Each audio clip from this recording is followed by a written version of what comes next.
Naoya was a high school student who had a girlfriend named Saki at the time. He confessed his feelings to Saki, who had been close to him since they were little. Saki accepted his confession and they started dating in the spring. Naoya felt like he was the happiest person in the world. After class ended, Shino asked Saki to come with her to their club activities. Before leaving, Saki told Naoya she would be going and Naoya said he would wait until she finished. However, Saki told him that it was okay to head home first once in a while and reminded him not to secretly cheat on her.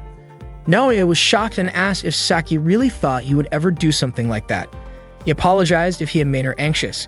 He hugged Saki tightly and said he would love her even more so she would never have to worry about that. Saki asked him to let go, but instead, Naoya shouted out how much he loved her and asked if she could feel it. That made Saki really embarrassed and she told him to save things like that for when they were alone. She said he was being way too intense, or maybe just weird, since he could not even take a joke. To her, what he had just done was totally over the top. Naoya told her that he did not want to lie about how he felt and could not hold back when it came to expressing his love for his girlfriend. He admitted that he felt that way because Saki only accepted his feelings once they were in high school, even though he had already confessed to her back when they were in grade school. To him, it was only natural that he wanted to protect their relationship. Saki explained that back in grade school or middle school, those kinds of feelings were too heavy for her to deal with, but now she was ready to accept everything. Before she left, Naoya told her that she looked really cute that day. While Saki was at her club activity, Naoya waited for her on the school rooftop. Not long after, a girl suddenly walked up to him. She had come to confess her feelings to him. Naoya was shocked and shouted in surprise. The girl introduced herself as Nagisa, a first-year student. She asked Naoya what he thought about how she looked. Naoya answered honestly, saying she looked really cute. Hearing that made Nagisa happy. She said she was grateful for all the effort she had put in over the past 3 months. She told him that every single day she trained her muscles, jogged, and did yoga for 4 hours, and then spent another 3 hours on her appearance before going to bed. Naoya told her she was a hard worker. It turned out that Nagisa had wanted to be in perfect shape when she confessed her feelings. Naoya called that incredibly sincere. On top of that, she had also worked hard on her cooking because she wanted to win a guy's heart through her food. That was why she had spent 8 hours every day practicing her cooking. Hearing that, Naoya asked if her body was okay and told her to make sure she took care of her health. Nagisa said she was totally fine. Then she asked if Naoya wanted to try her cooking. The food she brought looked delicious, and sure enough, when Naoya tasted it, the flavor was amazing. He said it felt like Nagisa was pushing herself too hard, but she did not think so. She said she did all of it for Naoya, and that it actually made her feel happy.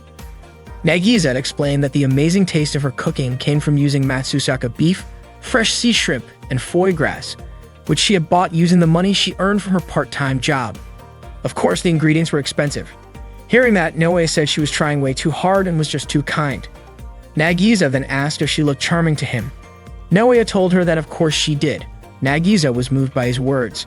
She asked if Naoya would go out with her and whether or not she was a good match for him.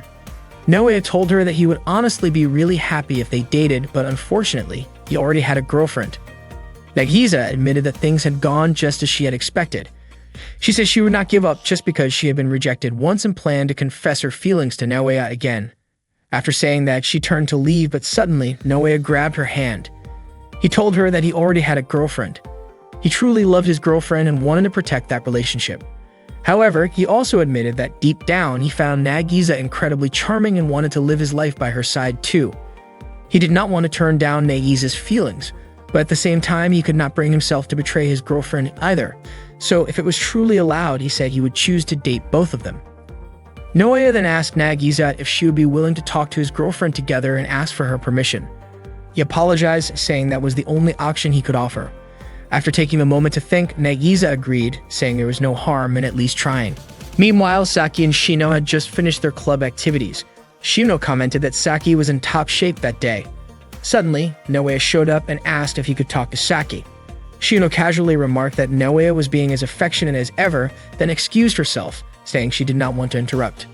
Naoya said he wanted to talk about Nagisa. Nagisa introduced herself and Saki was instantly charmed by how cute she was. Saki immediately invited her to hang out. Naoya said he had something important he wanted to talk about, but Saki pointed out that it would be hard to have a proper conversation if they barely knew each other. Naoya agreed and the three of them ended up going to a karaoke place together. Unfortunately, Nagisa's singing voice turned out to be pretty bad. After they finished singing, Nagisa apologized for her unpleasant voice, but to Saki, the way Nagisa looked so shy about it made her even cuter. Next, the three of them played basketball together. Unexpectedly, while dribbling, Nagisa slipped and fell. Saki, who saw the fall from behind, remarked that Nagisa's underwear looked really cute. Later, while they were sitting at the bus stop, Saki ate Nagisa's homemade lunch. She said it tasted so good it made her feel like she wanted to marry Nagisa. Hearing that, Nagisa was happy that her cooking matched Saki's taste. Naoya then asked Saki what she thought of Nagisa. Saki honestly said that she actually felt like dating her. Naoya said he understood how she felt. Then he looked at Saki and told her that he wanted to date both of them. Hearing that, Saki looked completely confused. Naoya explained that earlier, Nagisa had confessed her feelings and asked him to be her boyfriend. And now, the more he got to know her, the more he realized how captivating she was. He was truly amazed by her. Because of that, he had started thinking about dating both of them. After listening to all of that, Saki admitted that she still did not fully understand what Naoya was trying to say. Naoya told her that as a person, he could not cheat behind her back. If Saki allowed it, he wanted to be honest and open about dating both of them. Upon hearing that, Saki immediately punched Naoya in the face. She said there was no way she would allow something like that. Naoya said he wanted them to talk it over first, but Saki still refused. Naoya admitted that he felt guilty towards Saki, but Saki told him that if he already had someone, he should be satisfied with what he had. She was about to hit him again, but Nagisa quickly stepped in to stop her. Nagisa did not want any violence between them. Saki then asked Nagisa if she really had no problem with sharing her love. Nagisa said that she believed Saki would not break up with Naoya. If Naoya was not allowed to date both of them, then it meant she would be rejected. And for that reason, Nagisa agreed to it. Saki never expected Nagisa to feel that way, so she asked what made Naoya so special in Nagisa's eyes. For Nagisa, Naoya meant everything. She pleaded with Saki to allow them to share their relationship. Saki couldn't handle seeing Nagisa's adorable face, so she closed her eyes to avoid looking at her.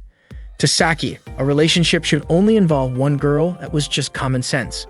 Naoya had admitted that he was truly attracted to Nagisa. However, he couldn't bring himself to turn her down purely because of reason, especially since he still wanted to keep dating Saki. He realized that if he lied to himself and to Saki, regret would follow. That's why, instead of hiding it, he wanted to be honest about his feelings and give being with both of them a try. Still, Saki flatly refused. Curious about what it would take for her to change her mind, Naoya asked how he could convince her. But Saki told him that if she said no, then it simply wasn't going to happen. Naoya refused to give up. He said he'd do whatever it took to be allowed to date both of them. He even suggested they try it out on a trial basis. Suddenly, Nagisa begged Saki to go along with Naoya's idea. She promised to bring Saki snacks every single day so she could eat as much as she wanted.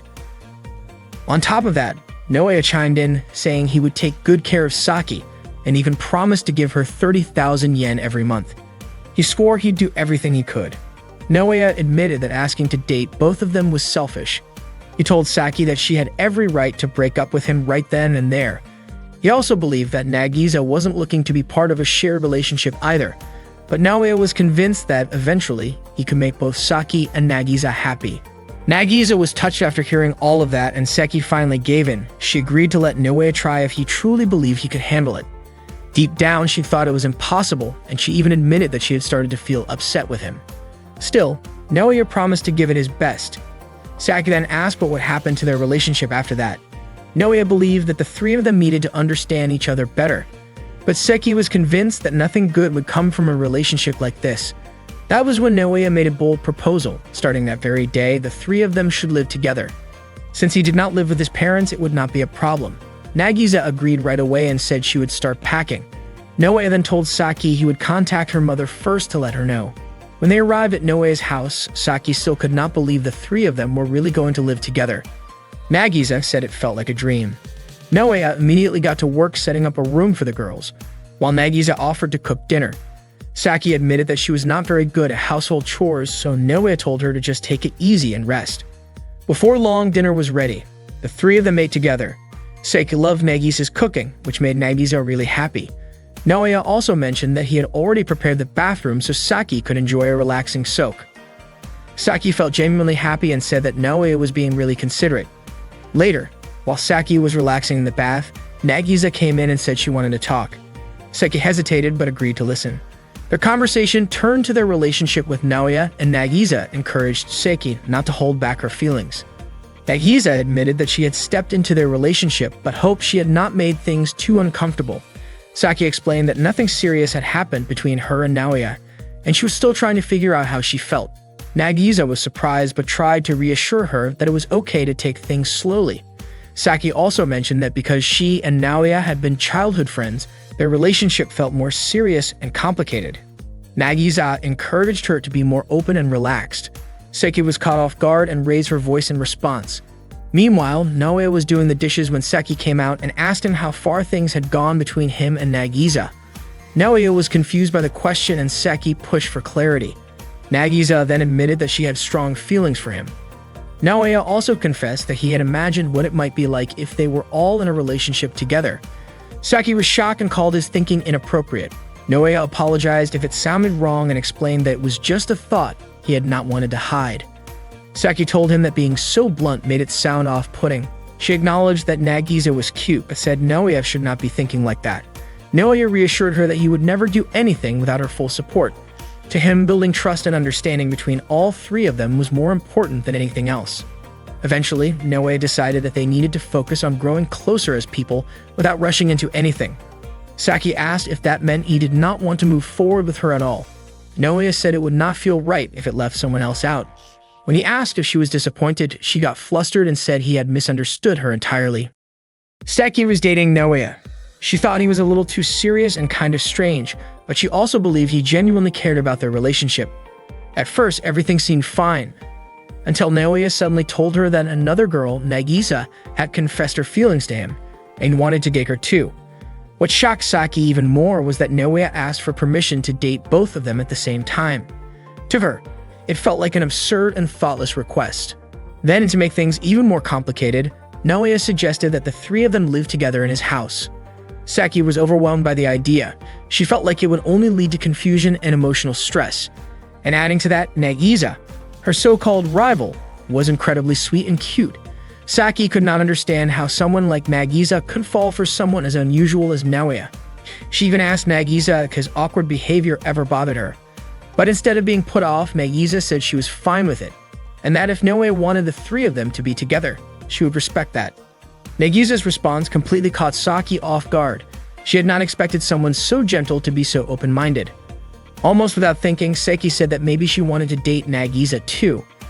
At the same time, she wondered if Naoya's attention would eventually shift away from Nagisa, since she was the one who had approached him first. Later, the three went to the bedroom and found Naoya arranging 3 futons side by side. Saki asked why he had set them up like that. Naoya said he thought it would help them get used to being around each other. Saki immediately became suspicious, wondering what he was thinking. But Naoya reassured them that he had no inappropriate intentions and reminded them of his promise to respect their boundaries. Saki said that if she were in his position, she would probably find it hard to keep that promise. In response, Naoya said he would be willing to go to extreme lengths to earn their trust. Saki told him that was way too much, but she decided to believe him. Saki assumed that if anything did happen between the three of them, it would be Nagisa who initiated it. She promised herself that she would stay alert and not let things get out of hand. That night, the three of them lay down side by side and Saki quietly kept watch, determined to stay aware of everything going on. Naoya thanked Saki for going along with such an unusual situation. She stayed quiet. Nagisa guessed that Saki might have already fallen asleep because of how exhausting the day had been. Naoya admitted that it was all his fault. But in reality, Saki was only pretending to sleep. She was fully awake and paying close attention. Nagisa softly asked if it was okay to move a little closer. Saki assumed she was trying to get closer to Naoya emotionally, while Naoya just figured she was feeling uneasy in a new environment. Nagisa said she never imagined she would get to be near someone she had liked for so long. She said it felt like a dream. Saki, listening in silence, began to imagine the worst. Nagisa said she wanted to get to know Naoya better and hoped he would open up to her more. Saki grew more anxious, thinking something might be going on between them. When Nagisa said she felt truly happy, Saki could not take it anymore. She asked them directly if anything was happening.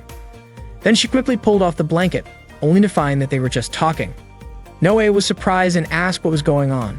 Saki, feeling embarrassed, said she had not meant to accuse them of anything and quietly joined them under the covers, still flustered. Naoya guessed that Saki might be feeling a little left out and told her she looked really cute when she was being honest about her feelings. He suggested they could all share one Fune if it helped them feel more connected. Nagisa figured Saki was just letting her imagination run wild.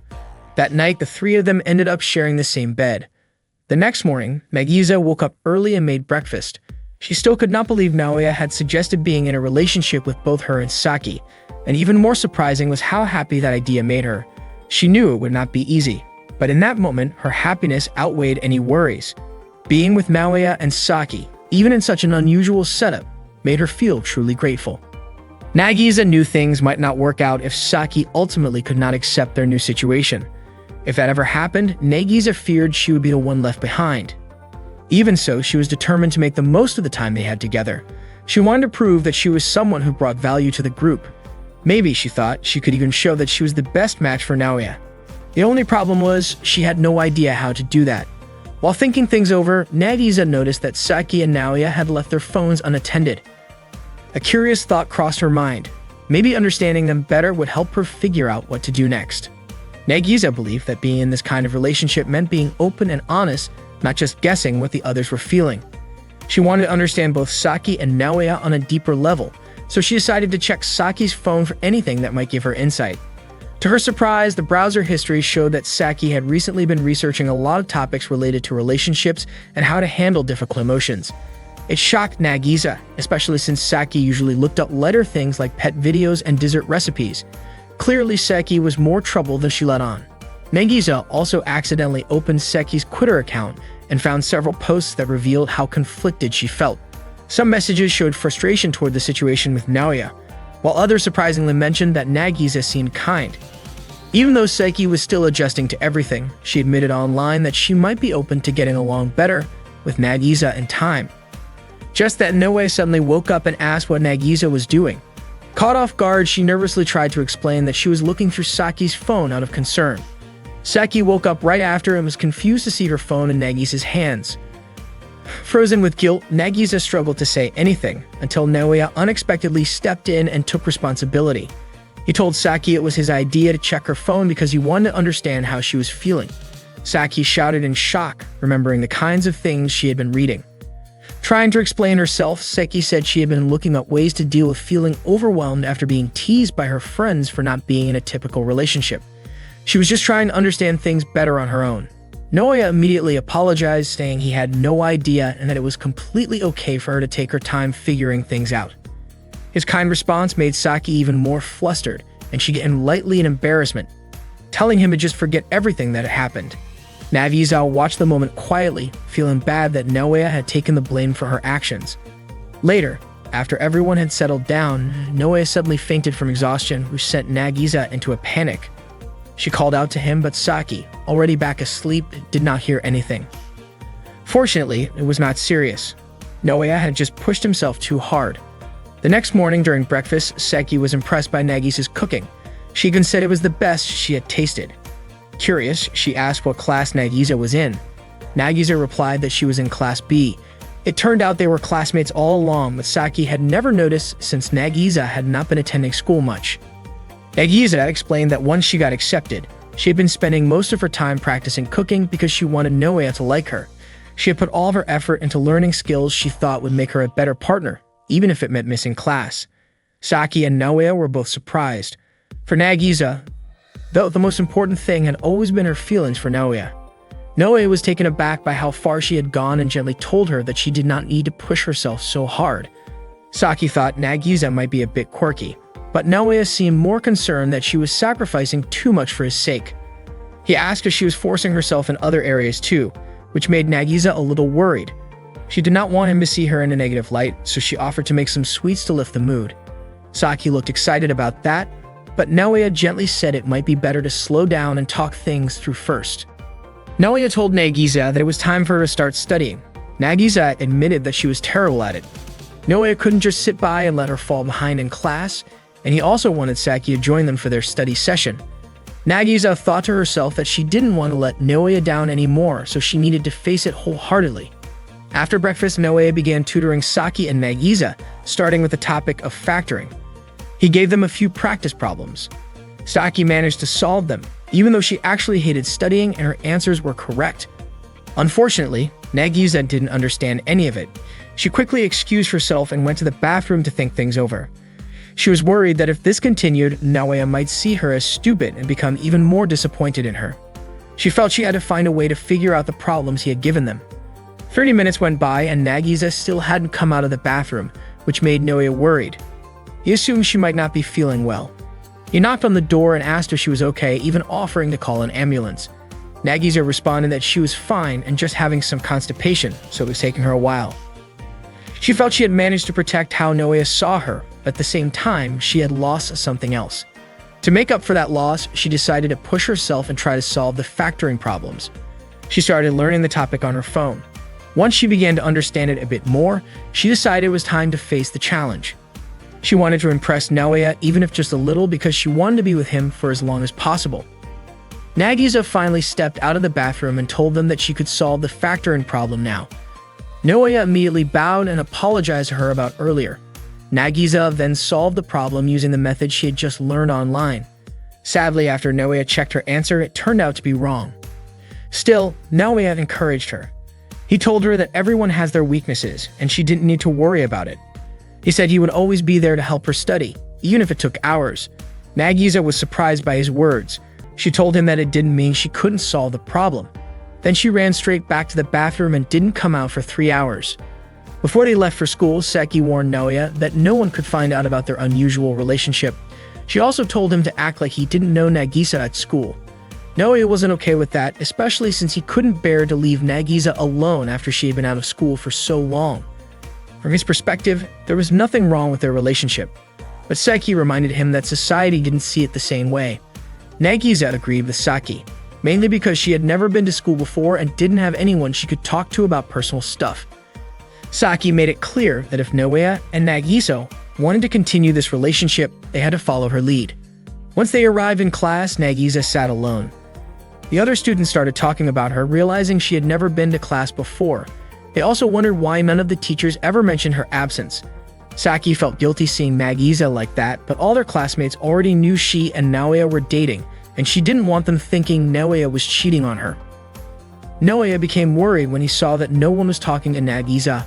He was sure that if things stayed that way, she would always be lonely. Feeling like he had to do something, he walked over to Nagisa and pretended to introduce himself for the first time. That way, their classmates would believe they had just met. But when he saw Nagisa's face, she looked so sad that he couldn't keep pretending. Naoya was about to confess that he was in a relationship with both Saki and Nagisa. But before he could finish, Seki rushed in and punched him to stop him from saying anything. Naoya got up and tried to speak the truth again, but Saki hit and slapped him repeatedly. He even tried to tell everyone that the three of them were living together, but Seki knocked him out cold before he could say another word. Saki took Naoya up to the rooftop to talk privately. She was confused because she had already told him to keep everything a secret.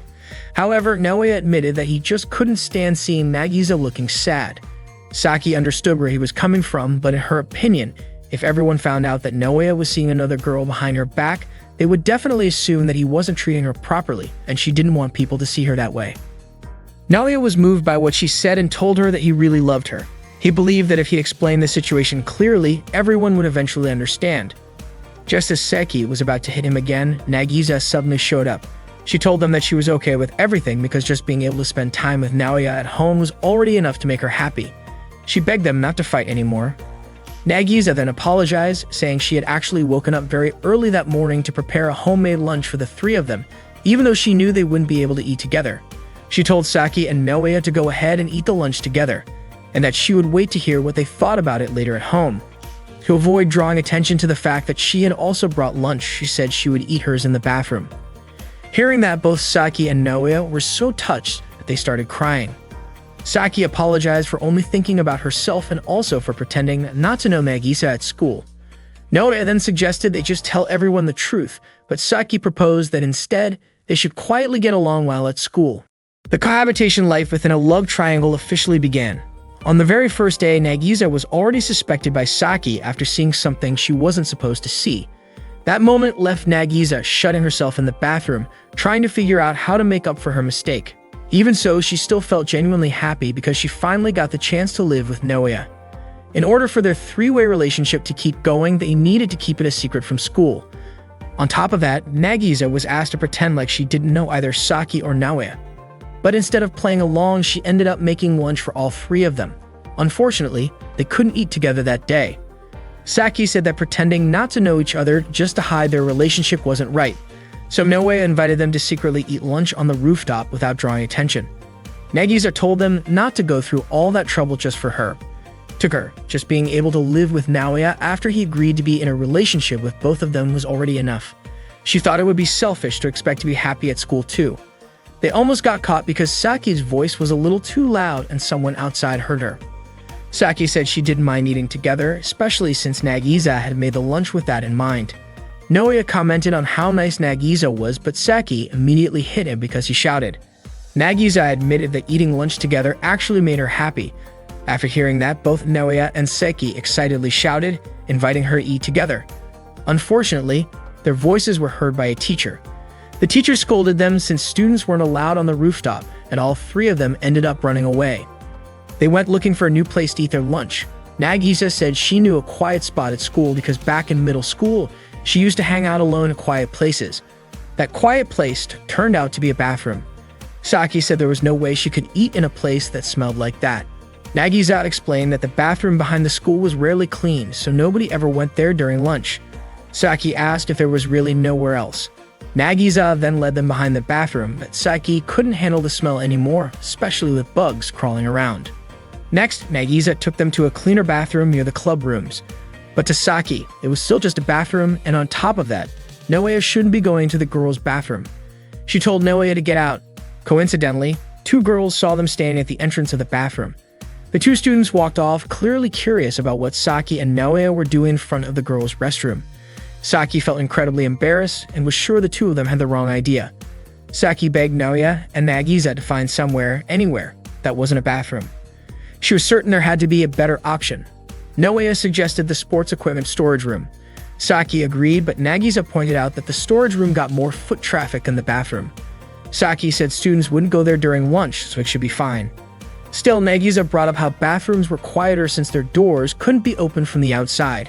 Saki asked her to stop comparing everything to bathrooms. Nagisa apologized for being so insistent. She just didn't want their relationship to be exposed. Naoya reassured her that it wasn't selfish at all. No matter what, the three of them needed to make decisions like this together, and once they got used to it, it wouldn't be so hard. Naoya then invited Nagisa to go check the storage room. Unfortunately, the room was locked from the outside. Naoya punched the wall in frustration, hurting his hand. Not long after, Saki noticed that the side window of the room was slightly open. Nagisa climbed onto Naoya's shoulders to peek through the window, but Saki ended up smacking Naoya because she thought he was looking up Nagisa's skirt. Eventually, the three of them managed to get inside the storage room. They worked together to move some equipment around so they could stay hidden in case anyone came in. Naoya admitted that the whole idea of being in a relationship with both girls had started from his own selfishness. He knew there were going to be lots of problems ahead, but he promised to keep trying and said he didn't regret anything. At the very least, he was grateful to be with Nagisa in that moment. He confessed that out of the three of them, he was the most selfish and the one who caused the most trouble. Saki agreed, saying that even when Nagisa acted a little selfish, it actually made her seem kind of cute. Nagisa smiled and thanked them. She was really looking forward to having lunch together with the three of them. They ended up eating in the sports equipment storage room. Saki absolutely loved the lunch Nagisa had made. It was seriously the most delicious, and Naoya also praised her cooking. Out of the blue, Saki pointed out that their current situation felt kind of strange, but to Nagisa, it was actually kind of exciting. She hoped the three of them could continue to stay close and support one another. Saki mentioned the house was really dusty, so Naoya suggested they clean it together next time. Saki was thrilled, especially since Nagisa brought a variety of homemade lunches every day. Omelette rice, meat sandwiches, even tempura rice balls. According to her, Nagisa always put a lot of effort into cooking. Nagisa said she just wanted to make Naoya happy. Hearing that, Saki hugged her and said how thoughtful she was. Naoya promised he would do his best to make both of them even happier. Curious, Nagisa asked if there was anything he or Saki wanted from her. Naoya said she was already incredibly kind, but Nagisa insisted she wanted to do even more. She even said that if Naoya ever needed help financially, she would be willing to work hard to support him. That comment made Saki imagine Nagisa taking on an exhausting job and before the thought got too dramatic, Naoya quickly told Nagisa not to worry about working at all. He joked that if it ever came to that, he would rather volunteer for weird scientific studies or join a tuna fishing crew himself. Saki began to realize just how much Nagisa truly cared for Naoya. Hearing that, Naoya turned to Saki and apologized for ever making her feel hurt. He admitted he had been too laid back and promised to express his love and appreciation for her every single day. Nagisa confessed she felt a little jealous of Saki sometimes, when she said that Naoya told her he would treat her just as sincerely. Saki was surprised by how serious Nagisa was about her feelings. It was clear that she really liked Naoya. When Nagisa asked if Saki felt the same way, Saki started reflecting. Maybe she had done a few things for Naoya, but when she thought about it, she realized she often left the chores to others, asked to be served during meals, and took warm baths while everyone else helped around the house. That realization hit her hard. She had not really done much for Naoya, and she started to worry that her place as his girlfriend was at risk. Compared to her, Nagisa seemed more thoughtful, more affectionate, and overall more dependable. Overwhelmed by insecurity, Saki suddenly shouted and jumped out the window, leaving Naoya and Nagisa completely confused. She ran off yelling that she would not lose to Nagisa. She texted Shino, saying she would skip club activities that day. Saki just needed time to think. She started asking herself what she could do for Naoya, how she could genuinely make him happy. Up until then, she realized she had mostly just gotten caught up in her own feelings. Eventually, Saki returned to Naoya's house. He was relieved to see her safe after she had taken off so suddenly. When he asked what had happened, Saki brushed it off and changed the subject. She asked if there was anything he wanted from her. But instead of answering, Naoya turned the question around. Was there anything she wanted? Since Saki never really asked for anything, Naoya decided to surprise her with a slice of cake and a cup of tea. But even then, Saki realized that was not what she truly wanted. Determined, she headed to the supermarket, planning to make a delicious home-cooked meal to show Naoya how much she cared. She was set on putting in the same kind of effort as Nagisa. While shopping, she spotted a pack of chewing gum and bought it without thinking. Once home, she realized it was the only thing she had bought. Improvising, she decided to make curry instead. She chopped vegetables and put them on the stove, but then got distracted watching videos and ended up burning the food. Even so, she served the curry, and surprisingly, Naoya said it still tasted good. That night, Saki felt a growing sense of self-doubt. She worried that Naoya might drift toward Nagisa instead. Around 2 a.m., she quietly climbed onto Naoya's bed and told him she felt anxious. She asked if he ever thought about taking their relationship to a deeper level. Naoya was caught off guard. He gently reminded her that they had agreed not to rush into anything. Saki said she understood, but admitted she sometimes wondered how he truly felt. Naoya reassured her. He said it was important to stay true to the promises they had made to each other, and that if she ever felt uneasy, he would always be there to talk and listen. Saki asked Naoya how he could stay so calm when they were physically close. She started wondering if it was because her chest was smaller and whether Naoya preferred Nagisa's figure instead. Overwhelmed by her thoughts, Saki burst into tears and ran out of Naoya's room. Crying loudly, she ended up going back to her own house, which was right next door. Nagisa, who had heard the noise, rushed over and asked Naoya what had happened. He explained that Saki had run away and mentioned she had suddenly asked whether he liked Nagisa's body more. Nagisa was completely confused. With Saki gone, it was just the two of them in the house, and she started wondering if this was the start of something more between her and Naoya. She even began to imagine what it might feel like to grow closer to him. But Naoya quickly apologized for worrying her and promised to make things right with Saki. He tried messaging Saki, but she did not respond. So he decided to speak with her in person the next morning. Nagisa realized that this was technically her chance to be alone with Naoya, but she chose to support his feelings. She asked if there was anything she could do to help. Naoya said he needed to handle it himself and that he would not sleep until he had resolved things with Saki. Nagisa reminded him not to push himself too hard. Naoya believed Saki was feeling anxious about their three-way relationship and wanted to ease her concerns as soon as possible. His first idea was to write a heartfelt letter to her overnight. Nagisa offered to make him a nutritious meal while he worked. The next day, Naoya stood on his roof and shouted in an attempt to get Saki to talk to him, but she refused. He threw a stack of letters her way, hoping she would read them. Saki caught the letters but immediately tossed them back, not even opening one. So Naoya started reading them out loud. That did not work either. Trying another approach, Naoya offered something else. A game account from Saki's favorite mobile game, worth 100,000 yen, which he had purchased with his savings. He promised to give it to her if she would just talk to him. but Saiki made it clear that something like that would not change her mind. According to Nagisa, Naoya was definitely going too far. Still, Naoya was not ready to give up. He went out and bought a bunch of sweets from a famous bakery, all just for Saki. He begged her again to talk to him, but she continued to ignore him. Seeing this, Nagisa urged him to rest. The next day, Naoya tried again. He told Saki that he had filmed cute cats and dogs from around the neighborhood. For a moment, Saiki seemed interested, but she brushed it off, saying there were already plenty of those online. Refusing to give up, Naoya gave her a notebook full of study notes he had written just for her, but she still would not look at it. Nagisa started getting really worried. Naoya had not slept in 3 days. She begged him to take a break. Still, he continued to try to talk to Saki.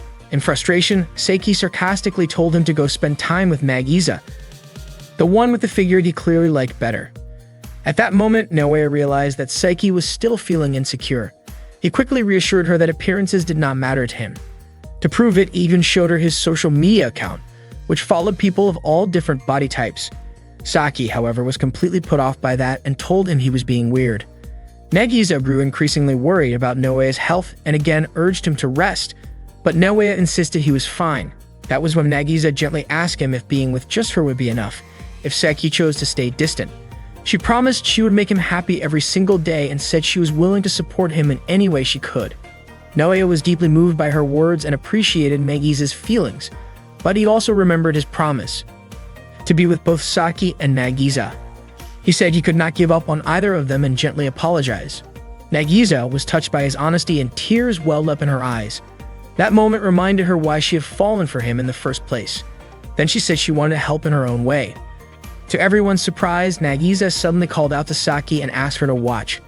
She took Naoya's hand and held it against her chest area, not in a suggestive way, but as a symbolic gesture of closeness and sincerity. Shocked by the display, Saki jumped in and ran toward them. And just like that, she finally began to talk again. Previously, Naoya decided to live with Saki and Nagisa in his house, hoping to grow closer to both of his girlfriends. At first, things seemed to be going smoothly, until Saki started acting strangely. Naoya couldn't bring himself to betray Nagisa, so he turned down Saki's offer to be intimate in secret. Hurt by the rejection, Saki suddenly left and went back to her own home, shutting herself off emotionally. Trying to reconnect with her, Naoya tried different things, buying her cake, giving her games, even sending videos of cats and dogs she liked, but none of it worked. Then, unexpectedly, Nagisa made a bold move. She guided Naoya's hand toward her chest, catching Saki's attention just as she happened to be on the rooftop next door. The moment she saw what was happening, she jumped from her house's roof to Naoya's rooftop to confront them. That sudden appearance gave Naoya the chance to finally talk to Saki. Naoya asked why she ran away, and Saki confessed it was because she felt inferior to Nagisa. She believed Nagisa was better than her in every way. Nagisa always tried hard for Naoya. She was great at cooking, and Saki felt like she couldn't do anything. She even pointed out that her chest was smaller than Nagisa's. Naoya gently told her not to bring that up. Saki continued, saying that part of her felt lost because she didn't know what she could do for Naoya. With things as they were, she was convinced Naoya would be happier if he were just with Nagisa. But Naoya reached out, held her hand, and told her she was wrong. He said that just being near her made him genuinely happy. That answer made Saki upset. In her view, Naoya should have told her what he really wanted from her. But Naoya said that her presence alone was enough. Frustrated, Saki punched Naoya, knocking him to the ground. She said she really wanted to do something meaningful for him. But when she asked what he wanted, all he did was deflect the question. There were times where she couldn't help with chores, and instead of asking for help, Naoya told her to rest, even going as far as preparing a bath for her. He showed so much care, buying her cake, making her tea, and he never asked for anything in return. So she woke Naoya up and asked him directly why he never wanted anything from her. Naoya admitted that of course there were many things he wanted from her, things that would bring him joy. But because of the complicated relationship they had, he felt responsible.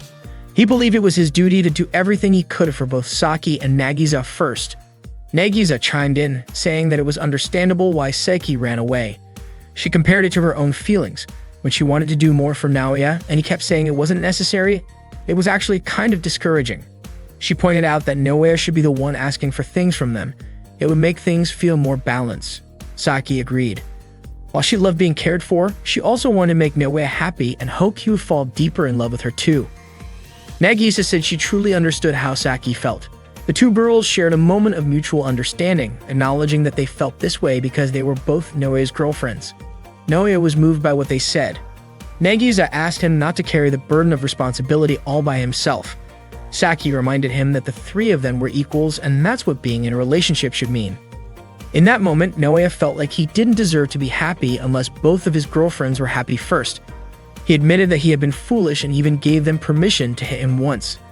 Without hesitation, Saki punched him again, surprising Nagisa, but Saki said she did it because Naoya asked her to do something for him. Naoya told her that it was exactly that kind of straightforward, passionate attitude that made him love her, and that it made him happy to have her by his side. He said he wanted to see her smile more often, to see her angry face sometimes, to eat food she cooked, to see her in a swimsuit in the summer, and someday, he even wanted the three of them to experience being intimate together. But above all, he wanted the three of them to live together always. Hearing that, Saki finally understood what Naoya meant. He said he was happy to see her and Nagisa getting along like that, but Saki reminded him that Nagisa was still her rival. Nagisa smiled at her and confidently said she wasn't planning on losing to Saki. That night, just like usual, Nagisa had already prepared dinner. She cooked up a whole variety of dishes and admitted that she really gave it her all to celebrate Saki coming back home. Saki was a bit surprised. Nagisa had put in so much effort, yet Naoya had fallen asleep. Nagisa explained that it was because Naoya had stayed up for 3 days straight just trying to make things right with Saki. So the two of them ended up having dinner without Naoya. The moment Saki tasted the food, she was amazed. It was seriously delicious, and Nagisa looked really happy to hear that. Saki reminded her that they were still rivals. Nagisa understood, but she also admitted that she liked Saki and wanted them to get along. To her surprise, Saki actually felt the same way. Saki pointed out that if they got too close, it might feel like they were giving in to Naoya's selfishness. Even so, she said Nagisa was impressive and that things would probably be way more fun if they were on good terms. She figured anything they did together would end up being a good time. Then Saki asked what kind of getting along they were talking about. She mentioned she liked playing video games and invited Nagisa to play with her. Nagisa was totally up for it, especially since she had played that particular game before. When Saki asked how many hours she had put into it, Nagisa admitted she had spent around 1,000 hours, but still was not very good at it. Saki could not believe it. 1,000 hours and still bad. She was curious to see Nagisa in action. It only took a few seconds. Nagisa's character was defeated right away. Saki laughed it off and restarted the game. Even after a few more tries, Nagisa's character kept getting knocked out almost immediately.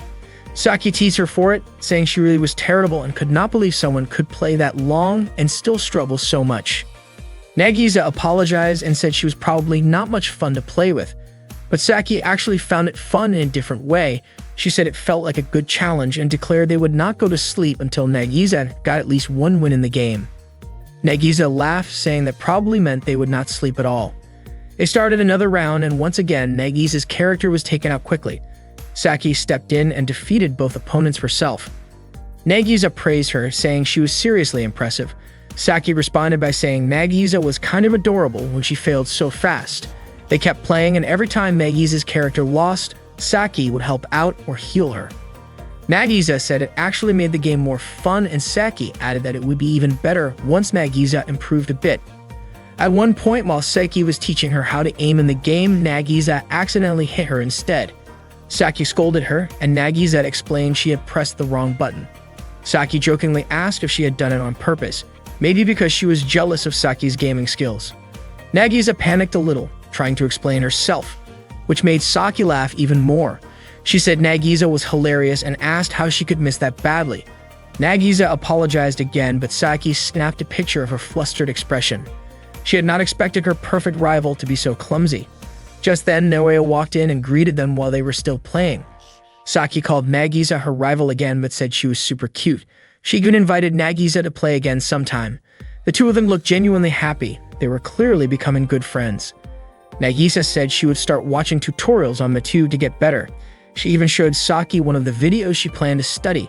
Saki looked at the video and commented that the content creator was not all that skilled and probably just got views by focusing on her appearance. The video thumbnail made it obvious the creator was dressed to attract attention, and she happened to be someone Saki really did not like at the moment. When Naoya looked more closely, he noticed that the outfit hanging in the background looked like their school uniform. The next morning, Naoya walked to school with Saki, while Nagisa followed behind them. Before long, Shino greeted them and commented on how close Naoya and Saki seemed as usual. Later that day, the three of them had lunch together in the sports storage room. Lunch was steak and Saki absolutely loved it.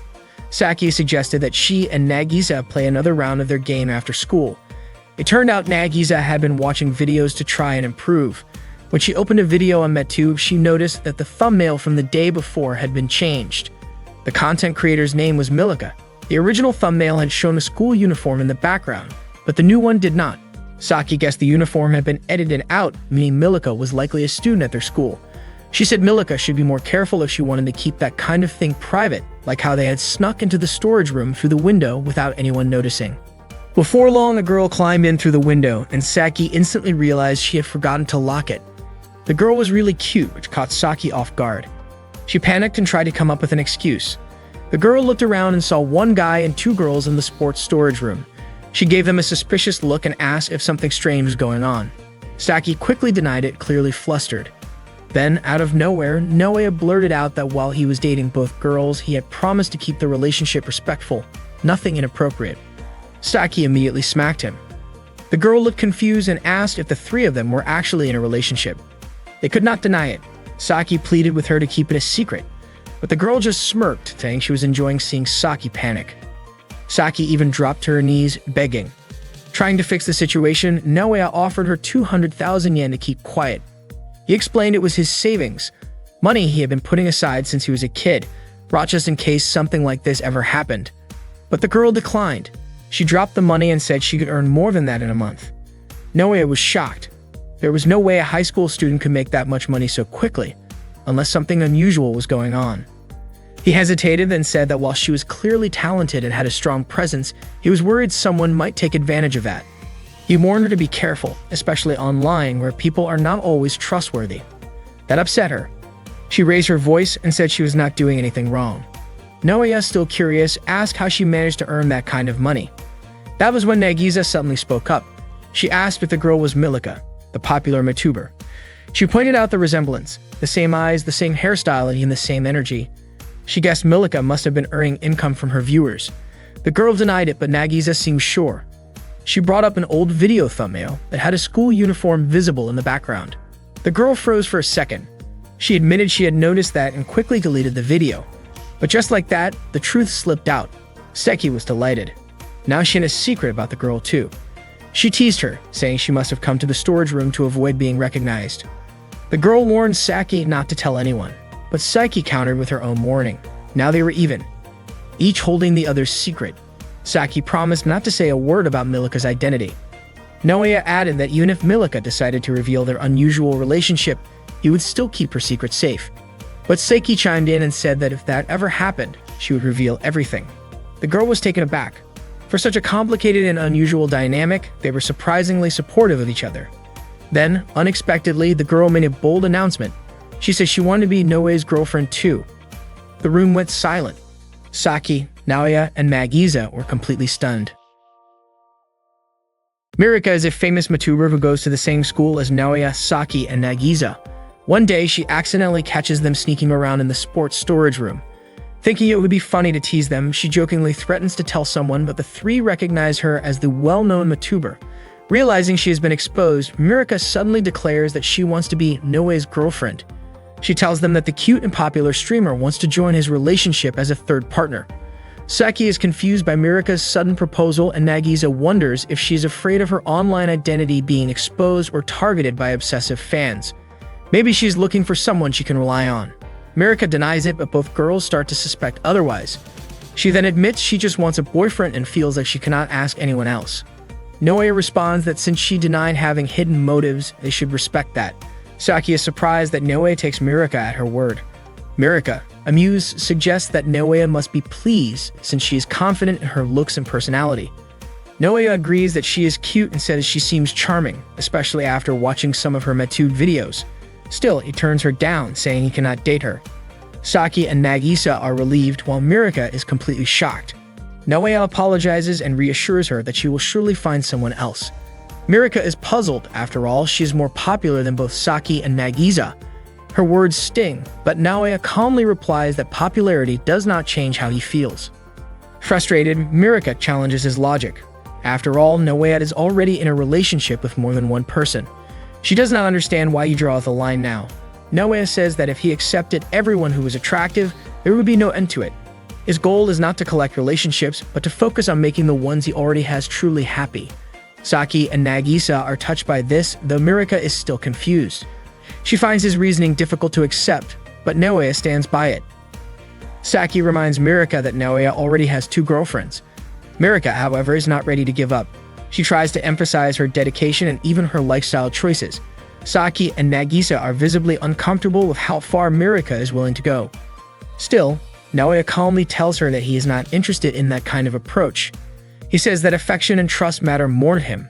Mirika, feeling embarrassed and rejected, reacts loudly. Saki suggests they leave the storage room and casually asks what is for dinner. Nagisa replies that she will make meat and potato stew. As they prepare to leave, Mirika demands not to be ignored. When she hears them talking about dinner, she asks if they are living together. Saki panics, afraid their situation might be exposed, and tells Nagisa to run. Before Naoya can leave, Mirika unexpectedly pushes him. She then says she wants to live with them. This surprises all 3. Mirika says she understands if Naoya does not accept her feelings right away, but wants to prove herself over time. She even offers to help cover the cost of living. Naoya tells her they cannot live together unless they are in a relationship. Mirika is taken aback by his serious response. She finds it strange that someone already dating 2 people would have such boundaries. Frustrated, she runs off. The 3 of them are left hungry and rush to eat lunch together. The next day after school, Nagisa, Saki, and Naoya were shocked to find a tent set up in the yard. It turned out that Mirika had pitched it herself. She explained that if she could not stay inside the house, she would stay outside instead. Naoya was surprised by how far she was willing to go. When Nagisa asked how she had found their house, Mirika admitted she had quietly followed Saki and Naoya home. She declared that they would regret underestimating her and was determined to win over Naoya's heart. Seki wondered aloud whether they should contact the authorities, but Mirika quickly stopped her. Naoya and Seki were still trying to process Mirika's persistence. She said she would remain in the tent until she changed Naoya's mind. Saki called the whole situation troublesome, while Nagisa pointed out how difficult it must be to live in a tent, especially with the cold weather. Naoya warned her that the temperature would drop significantly that night, but Mirika insisted she could handle it. Sure enough, that night brought heavy rain. Mirika was freezing inside her tent, and to make matters worse, she had an unexpected encounter with a centipede. Terrified, she ran out of the tent. From inside the house, Naoya, Saki, and Nagisa had been watching. Naoya urged her to stop being reckless and suggested she return home, but Mirika refused. She said she would not leave until she had proven her sincerity. Naoya asked whether she truly planned to live outside indefinitely and explained that both of his girlfriends meant a lot to him. He gently encouraged her to move on. Mirika felt misunderstood. She insisted she was prepared. Her sleeping bag was built for cold weather, and she would buy anything else she needed. She even planned to fund her stay by creating online content. Mirika began filming herself as she tried to endure the cold while dressed lightly, claiming that it would help boost her channel. She went on to demonstrate her determination by exercising on camera, doing push-ups and sit-ups. Even though it helped her stay warm, she found it exhausting. Saki wondered if Mirika would really make it until morning. As the hours passed, Mirika kept moving, doing squats, spinning a hula hoop, and even eating instant noodles. But after eating, she felt the cold again. At around 4 a.m., Nagisa woke up and was surprised to see Mirika still outside. Eventually, morning arrived and Mirika had managed to endure the night. A package from an online store she had ordered from arrived and she was thrilled. She excitedly asked Naoya for his thoughts. Naoya simply suggested she go home and take a shower. Saki mentioned that she could use one. Realizing how uncomfortable she felt, Mirika came up with an improvised solution. Following an article she read online, she heated water by placing it under the sun for 2 hours. She then made a makeshift shower by poking holes in a plastic bag. It worked, and she was able to clean up and change clothes. Afterward, she proudly asked Naoya if he was impressed. Naoya admitted she was surprisingly resilient. Seki was taken aback that she had lasted that long outdoors, while Nagisa wondered what they should do next. That evening, Saki and Nagisa talked about the situation. Saki still found Mirika's presence to be a bit much. Nagisa, however, said Mirika seemed genuine and driven. She admitted Mirika was bold and persistent. Saki then quietly shared with Nagisa a plan to keep Mirika from getting too close to Naoya. While soaking in the bath, Naoya found himself thinking deeply about the unresolved situation with Mirika. He realized that continuing to date both Saki and Nagisa was not going to be easy, and making both of them happy would take real effort and thought. Just then, Saki spoke to him from outside the bathroom door, saying that she and Nagisa had already discussed how to handle the Mirika situation. Naoya replied that he had been thinking the same thing. Saki and Nagisa then entered the bathroom wearing swimsuits, which caught Naoya off guard. Nagisa was visibly embarrassed, but Saki told her they needed to stay focused on their shared goal. Naoya was confused and asked why they were wearing swimsuits in the first place. Saki explained that they wanted to spend more time with him and grow closer emotionally, especially since Mirika was trying so hard to win his attention. She said they wanted to strengthen their relationship with him so that he would not be swayed by Mirika's advances. She even mentioned that Naoya had previously shown interest in seeing them in swimsuits, though Naoya brushed off that idea and told her she was reading too much into things.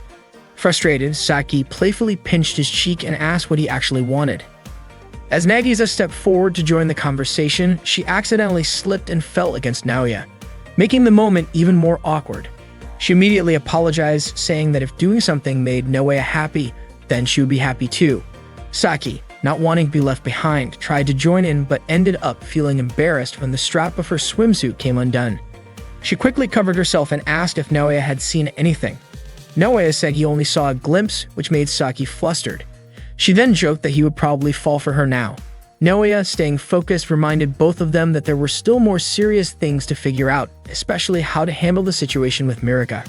Nagisa then revealed that the swimsuit idea had originally been Saki's, and admitted she thought the whole approach was a bit much. However, she also said she agreed that spending quality time together and strengthening their relationship was important. Even if it felt a little embarrassing, she wanted to do her part because she had chosen to be with Naoya and wanted their relationship to last. She added that they all needed to stay focused when it came to Mirika, because she was clearly determined. Naoya was moved by what Nagisa said. He realized that the bond between her and Saki had grown stronger, and that the effort they were putting into their relationship mattered. Though his mind was filled with many thoughts, he understood that this was the heart of the issue, maintaining that connection. At one point, Naoya unintentionally glanced at Nagisa and made her feel awkward, prompting her to call them out. He quickly reassured her that it was not intentional. Saki lightheartedly commented that Nagisa had a strong presence, to which Nagisa responded with more embarrassment. Meanwhile, Mirika, who had fallen asleep comfortably in her tent thanks to her sleeping bag, continued to dream about her mission to win Naoya's heart. In her sleep, she quietly repeated her determination to keep trying. Mirika started living in the yard of Naoya's house and without hesitation declared that she wanted to be Naoya's third girlfriend. She endured the cold, insects, and even sweat. Mirika remained firm in her decision to stay and refused to leave until she won Naoya's heart. Naoya realized that he had to act fast to protect his complicated situation. He apologized to Saki and Nagisa for making them worry and asked them to be patient, assuring them that he would find a way to make Mirika give up. That evening, Mirika was grilling meat near her tent, fully adapted to her life in the tent, showing her high determination. Naoya knew he had to do something. He approached Mirika and begged her to go home. Mirika told him that she wouldn't leave until she won Naoya over. Naoya explained that that was the problem. He already had 2 girlfriends and he couldn't have more. Hearing this, Saki and Nagisa were touched. Naoya pleaded with Mirika to understand that he couldn't return her feelings. Unfortunately, Mirika refused to leave just because Naoya rejected her. Naoya then told Mirika to pack up her tent, but she refused, stating that she had her dignity. Mirika even threatened to throw hot charcoal at him if he touched her tent. Nagisa suggested that Naoya should step back, while Saki remarked that Mirika was really stubborn. Naoya promised that he would make Mirika go home soon. Nagisa believed Naoya didn't have to push Mirika so hard and thought they could convince her over time. Saki, on the other hand, warned that if they weren't careful, Mirika might do something drastic. She suggested that they should try to gradually get Mirika to leave. They saw Mirika leaving, but Saki suspected she was heading to the nearby convenience store's restroom. Naoya suddenly saw this as an opportunity and immediately called someone to sell Mirika's belongings. Saki quickly snatched Naoya's phone, thinking that he was going too far. Naoya asked why Saki stopped him, wondering if she was worried about being left out again. Saki quickly denied it. Naoya insisted that she give him back his phone, and Nagisa asked why he made such a decision. She also urged him to calm down. Naoya asked if Saki and Nagisa weren't worried that he might fall for Mirika, especially since he had been spending so much time with her. Saki asked if Naoya had already rejected Mirika when she asked to be his girlfriend. Naoya responded that those were just the words of someone who was selfishly trying to have two relationships at once. Saki and Nagisa were surprised by how Naoya spoke about himself that way. According to Naoya, if he were in Saki and Nagisa's position, he would be worried that the person he liked might start seeing someone else. Nagisa acknowledged that Naoya had a point, but from a more general perspective, she thought there was an 80% chance that Naoya might end up dating Mirika. Naoya said that they had to act quickly, and once again asked Saki to return his phone. However, Saki stopped him and told him to calm down first, as that was just the usual perspective. Nagisa mentioned that although they had been living together for long, she understood Naoya's sincerity and seriousness. Saki then asked if Naoya had any intentions of liking Mirika. Naoya admitted that he had no such intentions. Hearing this, Nagisa and Saki said they still trusted him. Naoya felt grateful and thanked them for being his girlfriends, as he was lucky to have them. Nagisa suggested they should carry out their mission gradually. Unfortunately, Naoya then admitted that he didn't have the resolve to always remain uninterested in Mirika. Without further hesitation, Saki immediately locked her arm around Naoya's, causing him pain. Naoya realized that although he had promised to care for Saki, he had ended up falling for Nagisa. He admitted that he was weak-willed and wouldn't be able to forget it, so he needed to reflect on all his actions. He thought Mirika was cute and very persistent. She worked hard to create videos and managed to achieve results. To him, Mirika was truly impressive. Naoya also admitted that the longer he spent time with Mirika, the more captivated he became by her. It's possible that Naoya could fall in love with her, but he wouldn't mind if Mirika hated or got angry with him. Although it was sad, Naoya was determined to try his best to only have feelings for Saki and Nagisa. Saki immediately stood up and hit Naoya on the head. She said that there was a limit to how sad things could get, but she was grateful that Naoya was honest before liking her. Saki then returned Naoya's phone and suggested that he, along with Nagisa, help kick Mirika out of Naoya's yard. Nagisa even said that if Mirika got mad, she would take the blame too. Naoya looked deeply touched and thanked them, promising that he would do it right away. That day, Mirika's father sent her a message asking where she was. Mirika replied that she was staying over at her friend Saki's house. She also told him that she was busy so he wouldn't bother her. At that moment, Naoya said that the second-hand goods buyer would be arriving soon. Saki and Nagisa were working together to clean up the tent, while Naoya would try to delay Mirika. Their mission was to sell the tent and other items, then make sure Mirika would go back to her house so that Saki and Nagisa wouldn't worry that Naoya might fall for someone else before he fell for Mirika. Naoya quickly blocked Mirika from heading back to her yard. He tried to talk to her, but Mirika refused, knowing that Naoya just wanted her to go home. She claimed she was busy trying to melt Naoya's heart. Naoya insisted that they should think things through together. Mirika, feeling frustrated, said that if she was rejected by a sad guy like Naoya, her life wouldn't be worth living. Naoya tried to hold her back and asked what she had told her parents when she came to his yard. Mirika snapped that it wasn't any of his business and that she didn't even care about her parents. Naoya kept trying to stop Mirika, which made her suspicious. She wondered if Naoya was hiding something from her. Naoya assured her that he wasn't planning on stopping her, but Mirika didn't believe him. She lied to Naoya, saying that Saki and Nagisa were being harassed by some punks. As soon as Mirika let her guard down, she kicked Naoya's leg and ran off. Mirika caught Saki and Nagisa in the act of loading her belongings into the car of a second-hand goods buyer. Mirika was furious and demanded to know what Saki was doing with her stuff. She ordered them to take everything down. As Mirika raged, Naoya quickly grabbed her and pulled her away. Mirika fought back and slapped Naoya on the head, asking why he was doing this to her. She even threatened to make him wet his pants.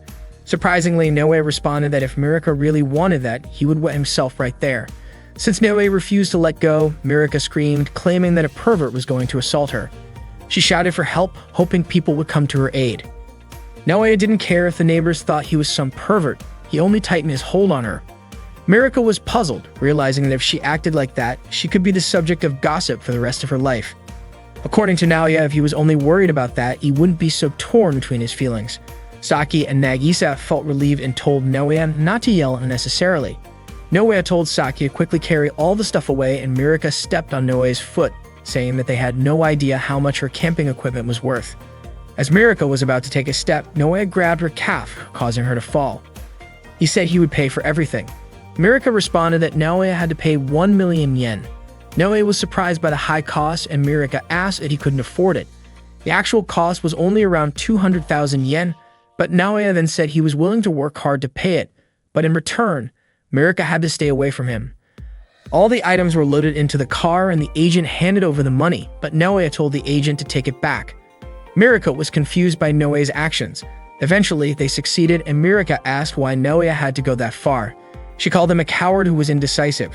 Naoya admitted that he couldn't choose between Saki and Nagisa, so he decided to make both of them happy. He even said that Nagisa would do anything for them. Saki remarked that there was no other choice and that she would work, and Nagisa agreed to help. Naoya thanked them both. Mirika was still baffled by their behavior, wondering how Naoya could be indecisive, but not a coward. Naoya had even written a debt letter, but Saki asked Mirika to stay away from Naoya. However, Mirika tore up the debt letter, saying she didn't need it, which surprised the three of them. Mirika then hugged Naoya, stating that she wasn't going home. Saki asked why Mirika refused to leave, and Mirika replied that it was none of Saki's business. It would still be an issue for Naoya if Mirika remained near his house. Mirika admitted that she disliked Naoya paying her to leave. Soon, Mirika's father arrived. Mirika was surprised that her father knew where she was. It turned out he had even asked around at her school to find her. He asked why Mirika hadn't come home, and she said she had many reasons for it. Mirika confessed that she had stayed at Naoya's house. Her father asked if Naoya was her boyfriend, and Naoya replied that he wasn't, and that he already had 2 valuable girlfriends. Mirika's father then asked if Mirika was pursuing a man who couldn't make up his mind. Mirika admitted that she didn't like Naoya but wouldn't mind dating him if he wanted to, though Naoya still rejected her. Saki felt that Mirika might have started to fall for Naoya, and it turned out Nagisa felt the same way. They were concerned that if those feelings grew, it could be dangerous if Mirika truly fell for Naoya. Mirika's father asked her to stop chasing after him. Saki urged Naoya to kick Mirika out. Mirika's father stated that Naoya wasn't a good man since he was indecisive. Naoya confirmed that he had no intention of dating Mirika and told her to go home. Hearing that, Mirika's father was offended, as it implied that his daughter wasn't attractive.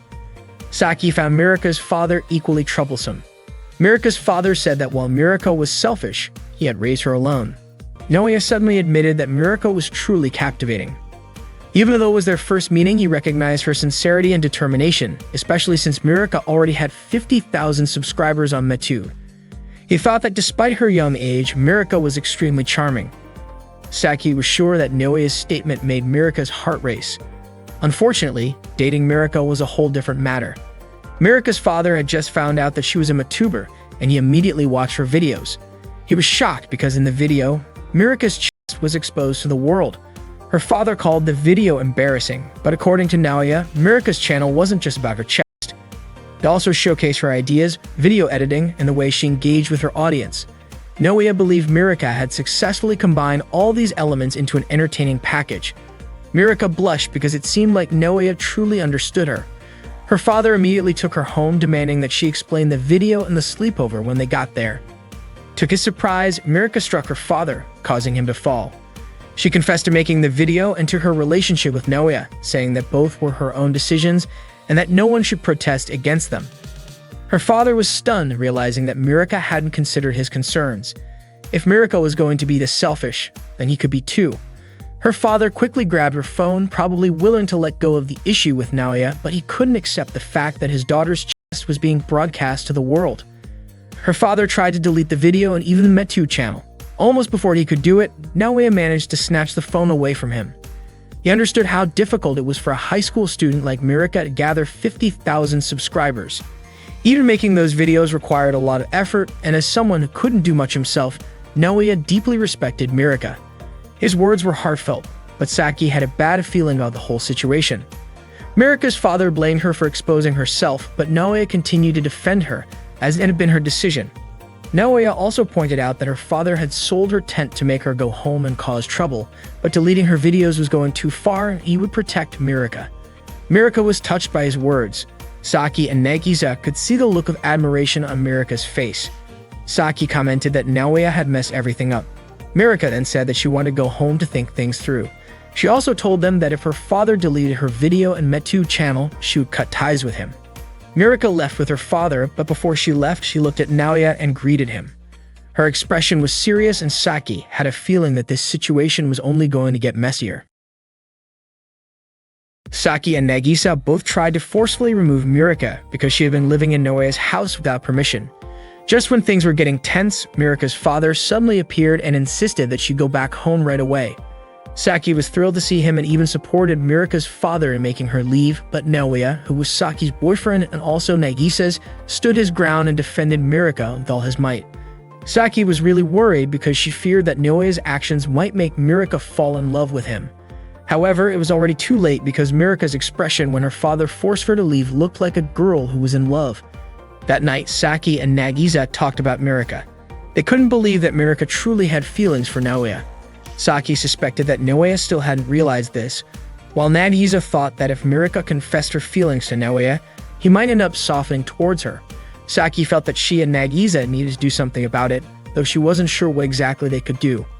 That night, Saki went back to her house, which was right next door to Naoya's. She kept thinking about what to do about Naoya. When she arrived, her mother greeted her. Saki told her that she was just home to grab a change of clothes and have a quick drink. Saki's mother asked if her relationship with Naoya had become closer. Saki replied that they were fairly close, though she couldn't exactly tell her mom that they were living together because Naoya was seeing both her and Nagisa at the same time. Saki's mom then asked if she and Naoya had done it yet. Saki was really upset and embarrassed by the question. Her mom pressed on, asking if Saki was interested in that sort of thing. Saki grew more frustrated. Her mom seemed to understand and guessed that maybe Saki and Naoya hadn't done it yet. Saki admitted that they hadn't. Then her mom asked if Saki and Naoya had kissed, and Saki admitted they hadn't kissed either. Saki's mom seemed surprised and asked if Naoya had no sexual desires. Saki told her mom to mind her words. Her mom was puzzled, asking if there was any man who could resist his desires when living with someone as cute as Saki. But Saki didn't feel that way. Her mom complimented Saki's slender body, which she got from playing basketball, her soft hair, and her perfect smile. She said that the reason Naoya had been chasing Saki for so many years was because Saki was so cute. Saki blushed at the compliment from her mom. She realized that there had been many intimate moments between her and Naoya, but at those times, Naoya had seemed too calm. She wondered if she was going to keep being treated that way. Her mom reassured her, saying that with her cuteness, Saki would surely be able to awaken Naoya's sensitive side. Saki felt encouraged and decided to keep fighting. Later that night, Saki went back to Naoya's house. She found him working on his school assignment while Nagisa was already asleep. Naoya was startled when he saw Saki wearing a sexy bunny costume. Naoya asked why she was wearing that outfit. Saki started teasing him, asking if he was getting turned on. To her surprise, Naoya admitted that he was actually feeling confused. Saki almost couldn't believe what she was hearing. She thought the outfit was great, and her mom had assured her that it would work. Naoya was shocked to find out that it was her mom's idea. Saki asked if she didn't look cute in the bunny costume, and Naoya admitted that she did.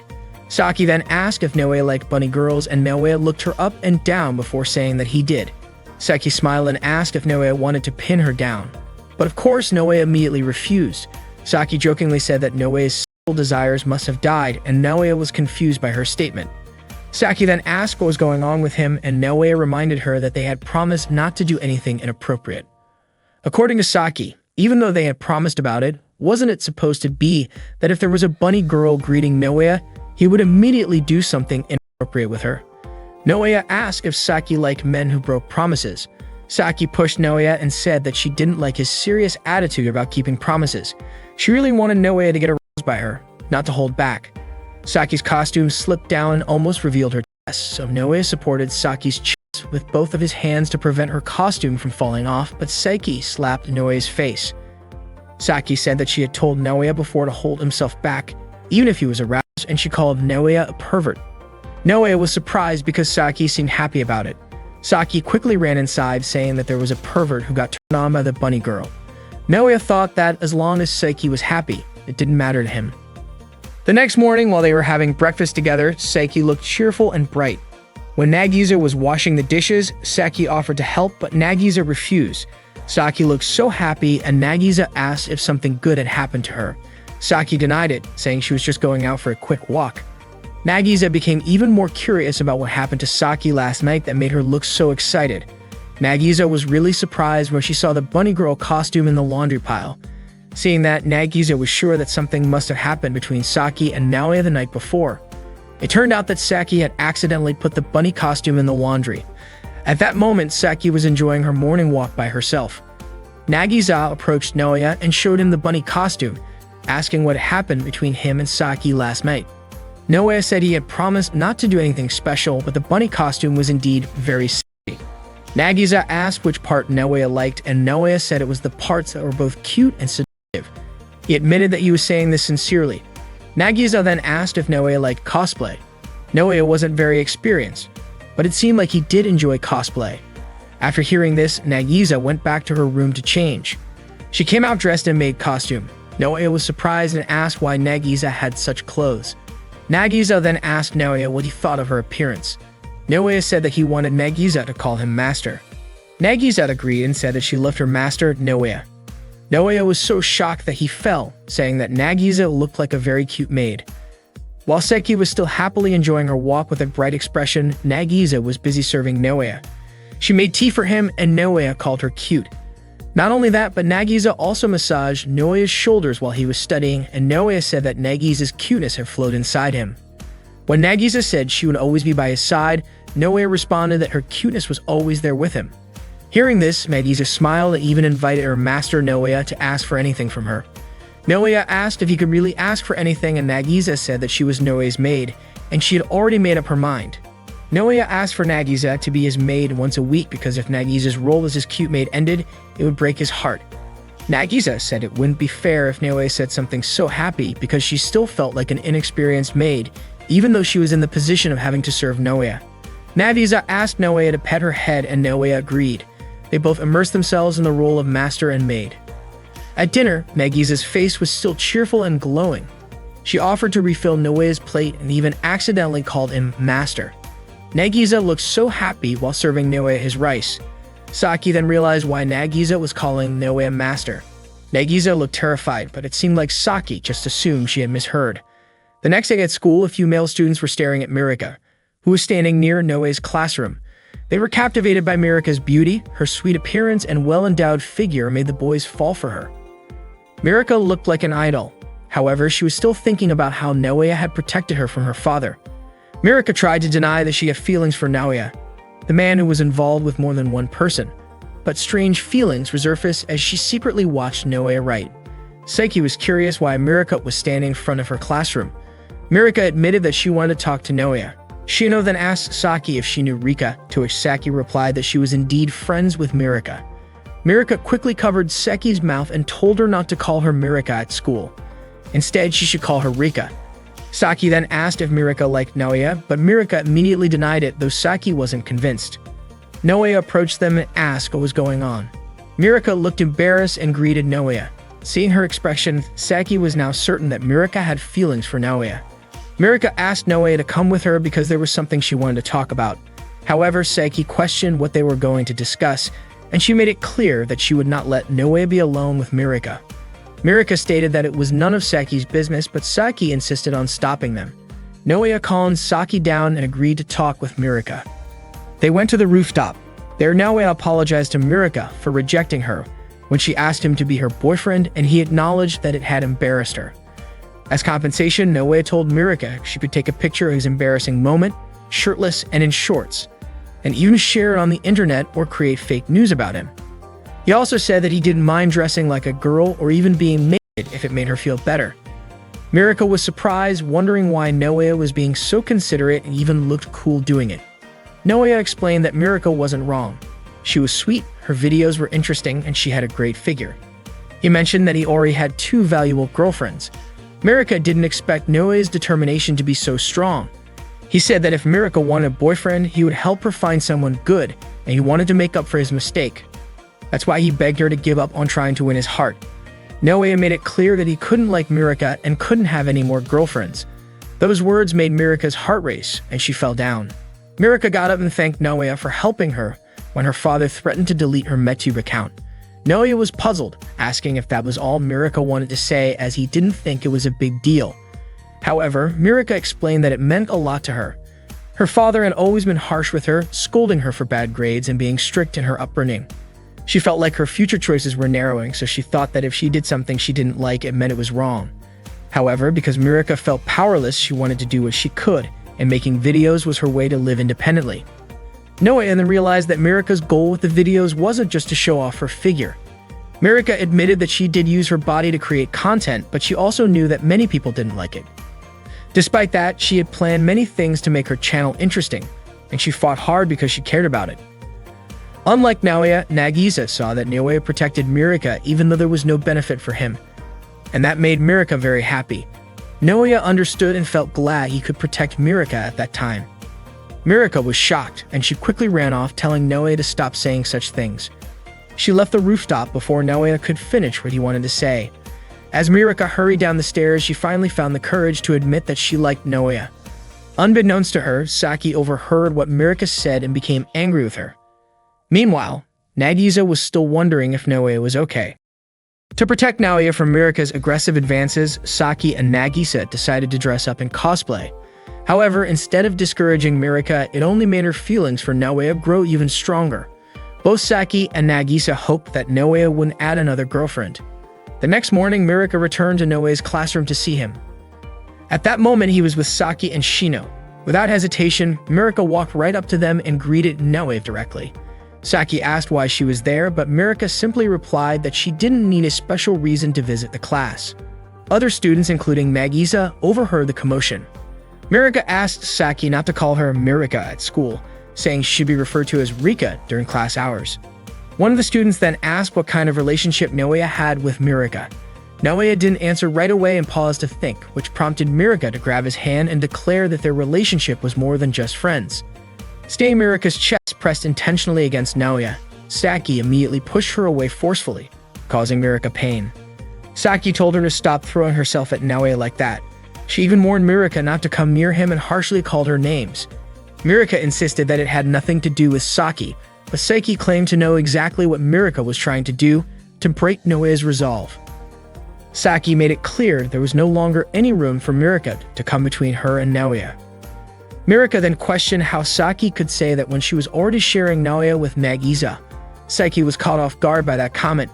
She pulled Naoya close and reminded him to stay by her side no matter what. Mirika, undeterred, said she would keep looking for an opening even if Saki tried to shut her out. Saki again warned Naoya not to leave her side, not even for a second. That's when Naoya realized that Saki felt lonely and was afraid that he might end up adding another girlfriend. He hugged her tightly, telling her that he understood how she felt. Saki hadn't meant to go that far, but seeing Mirika's shocked expression, she rested her head against Naoya's chest. Mirika, overwhelmed with embarrassment and frustration, quickly left the classroom. As the bell rang to start class, their teacher walked in, surprised to see Naoya still holding Saki in his arms. Naoya explained that Saki was feeling lonely and asked the teacher not to worry about them. The teacher then told the students to open their textbooks while Saki remained seated on Naoya's lap. Saki asked whether they were really going to stay like that for the entire class. Naoya told her not to hold back and that something that small wouldn't make her loneliness go away. Saki admitted that they hadn't spent much time alone lately. She was worried and felt left out because of Mirika's presence, but that didn't mean they should stay that close during class in front of everyone. It made her feel embarrassed. As Naoya reached down to grab his eraser that had fallen, one of his hands accidentally touched Saki's chest, causing her to let out a surprised sound. Their classmates were startled by the noise. Naoya, completely unaware of the situation, apologized for touching her chest. Saki, red-faced with embarrassment, screamed. They remained close like that until the bell rang, signaling the start of gym class.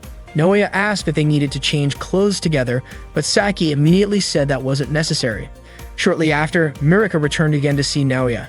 Saki ignored her and quickly dragged Naoya outside. Mirika asked what Saki was planning, but Saki shut the classroom door and ran off with Naoya. Mirika chased after them. When they reached an empty room, Saki locked the door, refusing to let Mirika talk to Naoya. Naoya asked what she was planning to do in there. Saki replied that she wanted to change clothes in that room. Outside the door, Mirika kept begging them to open it. Saki asked Naoya to close his eyes while she changed. She said she hated doing this, but she couldn't stop worrying that Naoya might fall for Mirika, who seemed genuinely determined to win him over. She was convinced that Mirika might actually succeed in stealing him away. Naoya thought he should wait outside, but Saki stopped him and asked him not to leave her. Then Naoya pointed out that Saki's underwear was visible. Shocked, Saki quickly covered herself. Naoya ended up staying in the room, turning his back as Saki changed clothes, since they had taken a bath together before. Showing her underwear shouldn't have been a big deal. Not long after, Nagisa sent Saki a message saying she had threatened Mirika by sending her a message from a fake account on Twitter. The message said that Mirika's real identity would be exposed if she didn't show up on the school rooftop. That way, Saki could feel safe around her. Saki immediately opened the door to the room, and sure enough, Mirika was gone. She felt incredibly relieved and thanked Nagisa for what she did. Meanwhile, Mirika arrived at the school rooftop but found no one there. She was confused, trying to figure out who could have sent that message. Back in the room, Saki had changed into her gym uniform, and Naoya told her she looked even cuter than usual. Later that day, when they got home, Saki had a conversation with Nagisa. Saki said it had been a tiring day. Thinking back on it, she pointed out how odd it was to see someone hugging their boyfriend so openly in school. According to her, Naoya hadn't let go of her the entire class period. Nagisa, instead of judging, was actually impressed at how passionate the hug was. Hearing that, Saki called Nagisa cute and innocent. Then Naoya walked in and asked what they were talking about. Out of the blue, Saki said they had been talking about how Nagisa really wanted to be hugged by him. Naoya offered to hug her, but Nagisa turned him down, saying it didn't feel right since Saki didn't want him hugging other girls. But Saki suddenly imagined Naoya hugging Nagisa and said it was fine. Her heart wasn't that narrow. She pointed out that since Nagisa had decided to stick with this relationship, she didn't need to keep holding herself back like that. According to Saki, going up against someone who always restrains herself just wouldn't feel satisfying. Nagisa was deeply touched by that. Saki stood up to leave, but Naoya stopped her and asked her to watch while he hugged Nagisa. He felt it would be wrong to do it without Saki seeing because it might make her anxious. He then asked Nagisa if she was okay with it, and when she agreed, they started hugging while Saki stood just outside the door watching. Saki wasn't sure how to process what she was seeing. Naoya and Nagisa hugged affectionately, and shortly after, Naoya asked Saki if she was okay. Saki told him to stop asking so much. Naoya went back to hugging Nagisa and asked how she was feeling. Nagisa admitted she felt shy but also happy. She even asked him to hold her tighter. Saki kept watching them. She noticed how Nagisa's curves were drawing Naoya in. Even though she didn't want to admit it, she couldn't take her eyes off them either. Her heart was racing. She started wondering if there was something wrong with her for feeling this way while watching her boyfriend being intimate with another girl. She even questioned whether she might have a specific kind of fetish she had once heard about. But then she tried to convince herself that her heart was only racing because it's rare to see a guy and a girl getting that close, not because she was afraid Nagisa might take Naoya away from her. At that moment, Nagisa suddenly dropped to the floor. Naoya immediately asked if she was okay. Nagisa said her heart was pounding like crazy. Saki was shocked to see how their positioning looked increasingly intense. Even though Naoya was just checking if Nagisa was alright, Saki started to think they were about to do something inappropriate right in front of her. She felt confused and unsure about what might happen if she didn't stop them. She started wondering just how far they were planning to go with her watching. Without hesitation, Saki rushed over to Naoya and smacked him on the head, telling him she didn't want things to go that far. Then she called Nagisa a perv. The next day, Saki walked home with Naoya, but on their way, Mirika showed up and pulled Naoya aside to talk. Saki noticed how Mirika's approach had been getting bolder day by day. Mirika asked Naoya if he had any hobbies, even going so far as to push Saki aside just to get closer to him during the conversation. Not wanting to be outdone, Saki tried to pull Mirika away from Naoya. Naoya then shared that he didn't really have any hobbies, since he usually spent his free time studying. Mirika praised him for that and even asked him to teach her someday. Saki, not wanting to let things slide, pointed out that despite all his studying, Naoya's grades weren't exactly top tier. Naoya admitted that he had never made it into the top 5 in class. But rather than being disappointed, Mirika was even more impressed with how hard he worked. When they got back to Naoya's house, Mirika was still tailing them. Saki made an effort to get her to leave and ended up locking the door, which made Mirika clearly annoyed. Saki called her incredibly stubborn. Just then, Nagisa greeted them and asked what was going on. Naoya explained that something had been bothering him. Although it might sound unlikely, or maybe he was just overthinking, he wondered if Mirika might actually have feelings for him. Nagisa and Saki exchanged looks. Saki asked Naoya for a moment to talk to Nagisa privately. She told Nagisa that it would be a huge problem if Naoya ever realized that Mirika liked him, since that could raise the chances of him trying to get another girlfriend. Nagisa agreed with Saki's take on the situation. Saki then said their only option was to mislead Naoya with everything they had. After coming to an agreement, they went back to Naoya. Saki told him honestly that he was getting ahead of himself. She reminded him that the reason Nagisa confessed her feelings to him back then had made him misunderstand everything. In reality, he was just an average guy. Saki even pushed him a bit and said that he wasn't good looking, didn't have any special talent, and basically looked like some serious-faced jerk, so there was no way he could actually be popular. Naoya admitted that might be true. Saki added that both she and Nagisa just happened to like him, and it was nothing more than sheer luck.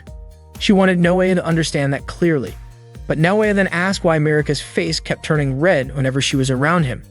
Saki answered that Mirika was simply feeling a strong rush of excitement at the time. She said that Mirika was in one of those moods and had trouble controlling her urges, not because Naoya was special or anything like that. According to Saki, Mirika was just being swept away by desire and didn't really care who was in front of her.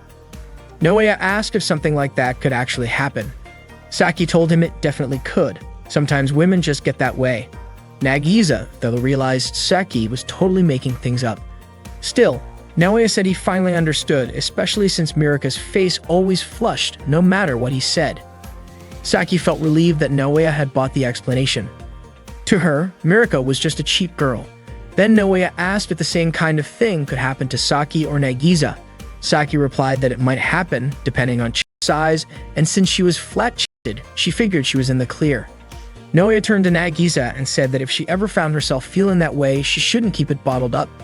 Especially after seeing how Mirika acted, he thought it looked really frustrating and didn't want Nagisa to go through the same thing. He wasn't sure how he could help, but he promised they'd figure it out together. Nagisa was clearly flustered and Saki gave her a signal to just go along with it. Nagisa then asked Naoya for support if anything like that ever happened to her. Naoya encouraged her with a smile. Afterward, Nagisa asked Saki why she had made her say all that. Saki apologized sincerely.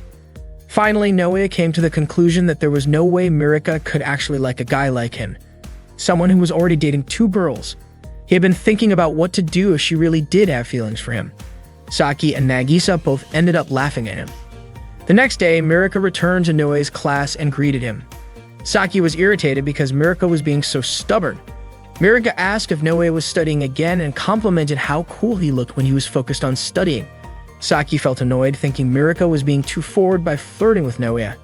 Thankfully, she had managed to convince Naoya the day before, so things should have been settled. Nagisa was also worried about what might happen with Naoya. Suddenly, Mirika asked Naoya to teach her and wondered if he had any free time after school. Out of the blue, Naoya apologized to Mirika for something. Mirika looked at him confused and asked what he was apologizing for. At that moment, both Saki and Nagisa were really nervous about what Naoya might say.